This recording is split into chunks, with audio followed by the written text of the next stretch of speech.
This is the old Sentinel store. It was turned into a hog house a few years ago, which is falling in, but you can see the steps and everything, and this is in on maps as Sentinel. And there was a line of houses along this road. It was all part of the Sentinel community, and the feed store, where they stored their feed for this store to sell, was right across the road. And it was still going when I was a child.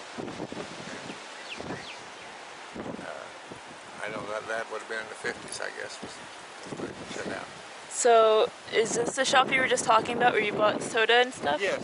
Yeah, this was the road because the schoolhouse was right across what is now 54 Highway. Yeah. A block from home.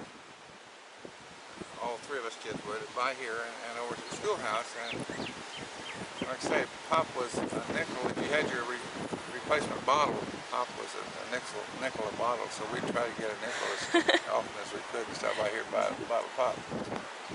Wow. That's really nice. Thanks.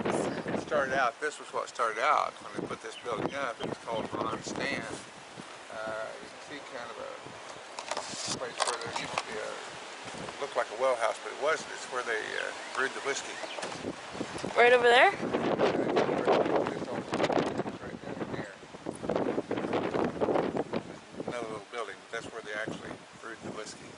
That was when it was legal. That was before Prohibition. Okay. Which, didn't you say that the people at the Ingram place that made the moonshine would sell it here? No. Sorry. That was during Prohibition, was when they were making it. And that's when it became illegal. And they didn't want to stop making it, so they continued to make it.